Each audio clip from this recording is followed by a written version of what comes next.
दोस्तों, जय जोहार। मैं कौशल तिवारी और बिहनिया संझा में आपका स्वागत है। देश के प्रधानमंत्री नरेंद्र मोदी इन दिनों महादेव ऐप को लेकर लंबा चौड़ा भाषण दे रहे हैं। कह रहे हैं कि महादेव ऐप को उन्होंने बंद कर दिया है, प्रतिबंध लगा दिया है। तो क्या सचमुच महादेव ऐप अब चलना बंद हो गया है?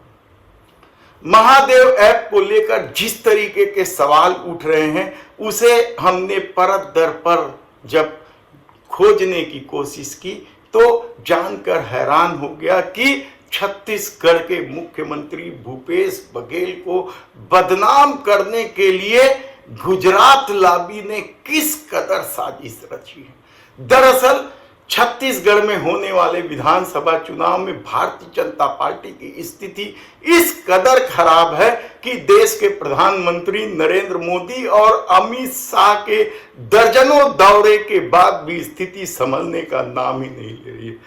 और छत्तीसगढ़ के मुख्यमंत्री छत्तीसगढ़िया संस्कृति और किसान के मामले को लेकर जिस तरीके से आगे बढ़ चुके हैं उसकी काट भारतीय जनता पार्टी के पास नहीं है।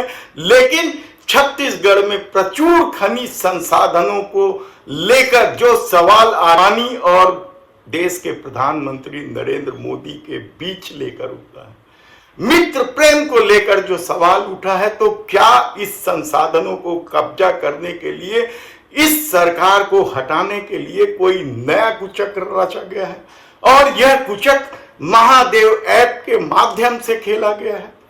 छत्तीसगढ़ पुलिस के जो पुलिस महानिदेशक हैं उन्होंने अन्य राज्यों के महानिदेशकों को चिट्ठी भी लिखी कि ये ऐसी एक सट्टेबाजी का खेल चल रहा है और इसको रोक मिल के काम करेंगे तभी रोक पाएंगे, क्योंकि ये मल्टी स्टेट मामला है, पूरे नेशन वाइड चल रहा है।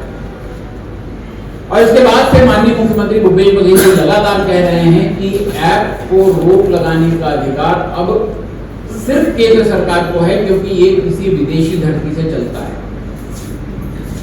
और इसके जो संचालक हैं, जिसके मालिक हैं, उनको गिरफ्तार भी केंद्र सरकार करवा सकती है, क्योंकि छत्तीसगढ़ राज्य पुलिस का अधिकार क्षेत्र जो है वो इस देश की सीमा के बाहर नहीं है। वैसे तो सिर्फ राज्य है, पर दूसरे राज्य में अगर हो तो पुलिस जो है उस राज्य से सहयोग मांग सकती है। अंतर्राष्ट्रीय स्तर पर छत्तीसगढ़ पुलिस किसी को गिरफ्तार नहीं कर सकती। उन्होंने महादेव ऐप पर बार बार रोक लगाने की मांग की और आशंका भी ये रहेगी कि इस पर रोक इसलिए नहीं लग रही है, संचालकों को गिरफ्तार इसलिए नहीं किया जा रहा है क्योंकि भारतीय जनता पार्टी की महादेव ऐप के संचालकों से कोई साठ-गांठ हो गई है। शायद उनको महादेव ऐप से चंदा मिलने लगा है, ऐसा मुख्यमंत्री जी ने बार बार कहा। लेकिन अब स्पष्ट है कि केंद्र की मोदी सरकार के बूते महादेव ऐप को बंद करना नहीं है, क्योंकि आज की तारीख में जब मैं आपसे यहाँ बात कर रहा हूँ, इस देश में लाखों लोग महादेव ऐप पर सट्टा खेल रहे होंगे। क्योंकि जैसा मुख्यमंत्री जी ने कहा कि वो एपी के लिंक से आजकल महादेव ऐप पर सट्टा होता है, वो टीवी चैनल ने उसका बाकायदा विजुअल भी दिखाया कि कैसे महादेव ऐप ऑपरेट करता है। अब ईडी की जांच की बात कर लें। भारतीय जनता पार्टी जो है आज तक धर्म को राजनीति से जोड़ते आई है। हर बार जब राजनीति करनी होती है तो धर्म को बीच में ले आती है, लेकिन प्रधानमंत्री बनने के बाद भाजपा ने अपराध को राजनीति से जोड़ दिया। और गृह मंत्री बनने के बाद जब अमित शाह गृह मंत्री बने उसके बाद से ये प्रक्रिया और तेज हो गई है। केंद्रीय जांच एजेंसियों का दुरुपयोग भरपूर होने लगा है और हर अपराध को राजनीति से जोड़कर केंद्रीय जांच एजेंसियों का दुरुपयोग किया जा रहा है। कहने को तो ईडी जो है वो मनी लॉन्ड्रिंग की जांच कर रही है, उसका जांच का दायरा मनी लॉन्ड्रिंग है, लेकिन घटनाक्रम से जाहिर है, जो अभी तक ईडी की जांच हुई है उससे जाहिर है कि ईडी की जांच कांग्रेस नेताओं, खासकर मुख्यमंत्री और उनके आसपास के जो लोग हैं उन्हीं को घेरने, लपेटने और बदनाम करने की साजिश पर है। सवाल कई सारे आप उठा सकते हैं, क्योंकि इस दौर में जिस तरीके से ईडी सीबीआईओ ने छत्तीसगढ़ में दौरा डाला है, आईटी ने जिस तरीके का खेल खेला है, तो क्या सचमुच कांग्रेस का जो आरोप है कि चुनाव आते ही ED CBI Bharatiya Janata party के कार्यकर्ताओं की तरह काम करने लगती है, तो क्या यह सही है? और इसके बाद भी जब ईडी सीबीआई या आईटी से कुछ नहीं हो रहा है तो महादेव ऐप के माध्यम से कोई नया खेल खेला गया। यकीनन मेरे यहाँ छापा मार के, ओएसडी के यहाँ छापा मार के, विजय भाटिया जी के यहाँ छापा मारने के बाद जब कुछ नहीं मिला तो फिर एक नया कुचक्र शुरू हुआ। 3 नवंबर को उन्होंने एक व्यक्ति को गिरफ्तार किया, उसकी कार से और उसके घर से करोड़ों रुपए बरामद किए। क्योंकि आप जब घटनाक्रम को देखेंगे तो हैरान हो जाएंगे कि किस तरीके से 3 तारीख को एक गाड़ी में 508 करोड़ रुपए बरामद होते हैं। उससे पहले असीम दास को गिरफ्तार किया। और गाड़ी किसकी है? गाड़ी है भारतीय जनता पार्टी के कद्दावर नेता के भाई बृजमोहन अग्रवाल की।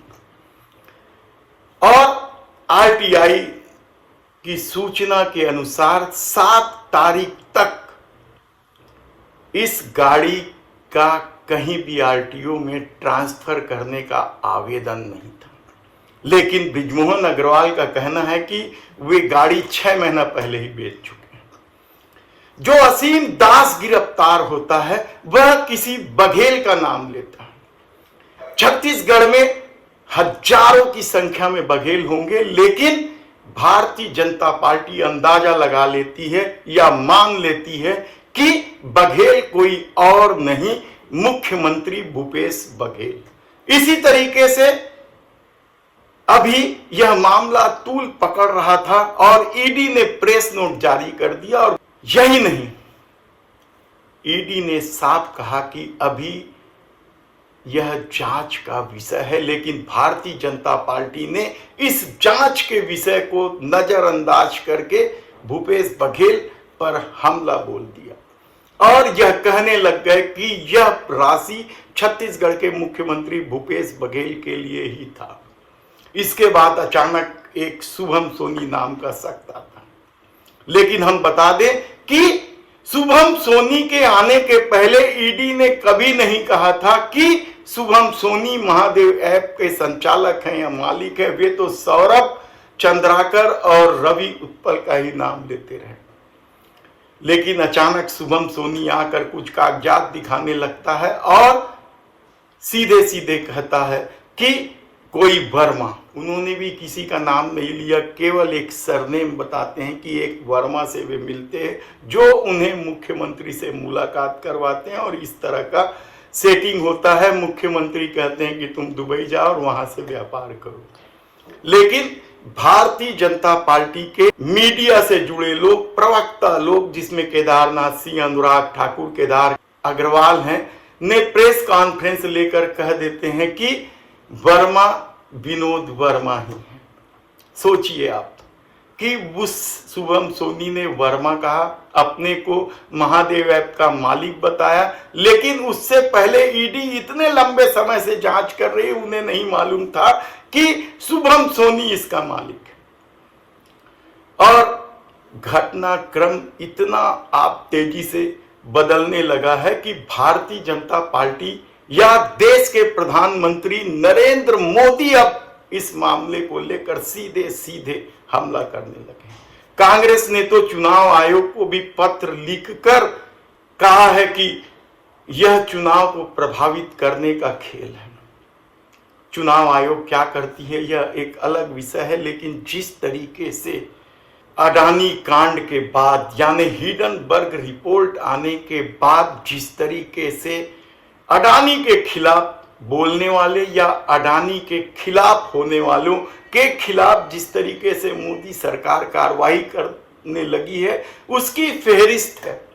राहुल गांधी की सदस्यता चले जाने को लेकर भी यही आरोप लग रहे हैं। तो संजय सिंह की गिरफ्तारी का मामला हो या महुआ मोइत्रा के लेन देन का मामला हो, सब कुछ अडानी पर जाकर टिक जाता है।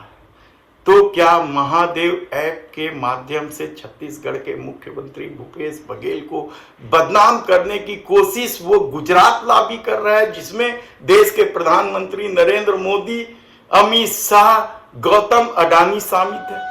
हम इसलिए यह दावा कर रहे हैं क्योंकि अभी पेगासस को लेकर एक जबरदस्त खुलासा हुआ है कि किस तरीके से पेगासस के माध्यम से अडानी के खिलाफ विश्वमन करने वाले या अडानी के खिलाफ बोलने वालों के फोन की जासूसी कराई गई है। राइटर ने खबर छापी है और हम इसका पूरा खुलासा फिर करेंगे कि किस तरीके से जांच एजेंसी अडानी के लिए काम कर रही है और वह पूरा मामला क्या है, क्योंकि राहुल गांधी ने तो पहले ही कह दिया है कि इस देश का नंबर 1 अडानी है, दूसरे नंबर पर मोदी है और तीसरे नंबर पर अमित शाह है। तब महादेव ऐप को लेकर जो राजनीति चल रही है, हालांकि मुख्यमंत्री के सलाहकार विनोद वर्मा ने बताया कि वे कानूनी कार्रवाई कर रहे हैं उन प्रवक्ताओं के खिलाफ। अब मामला किस कदर गंभीर हो गया है और पूरे घटनाक्रम को आप देखेंगे तो पाएंगे कि यह किस तरीके से छत्तीसगढ़िया मुख्यमंत्री को बदनाम करने की साजिश रची गई है। और इस खेल में गोदी मीडिया भी शामिल है। हम इसलिए इस खेल में शामिल है का दावा कर रहे हैं क्योंकि एक वीडियो आता है, वह वीडियो कहां से आता है, कैसे आता है, उसकी विश्वसनीयता क्या है, बगैर जाने समझे देश भर के तमाम चैनल उन्हें चलाने लगते हैं। कानूनी कार्रवाई से बचने और सब स्वयं को अपराध बोध से बचाने के लिए कह देते हैं कि इस वीडियो की हम पुष्टि नहीं कर रहे हैं, लेकिन वीडियो चला देते हैं। यह किसके इशारे पर चलाया गया है वह भी किसी से छिपा नहीं है। तब सवाल यह है कि क्या छत्तीसगढ़ की संस्कृति को लेकर लड़ाई लड़ रहे मुख्यमंत्री भूपेश बघेल को बदनाम करने के लिए कोई नया खेल रचा गया है? क्या बात है अभिमान के छत्तीसगढ़िया स्वाभिमान का नारा इस कदर चुनाव में हावी हो गया है कि उसकी काट के लिए छत्तीसगढ़ के मुख्यमंत्री भूपेश बघेल को बदनाम करने के लिए पूरी गुजराती लॉबी सामने आ गई है? ऐसे कई सवाल आपके मन में उठेंगे, लेकिन इस पूरे घटनाक्रम में केंद्र सरकार की संदिग्धता साफ दिखाई दे रही है। हम इस पर फिर बात करेंगे। आज बस इतना ही। धन्यवाद।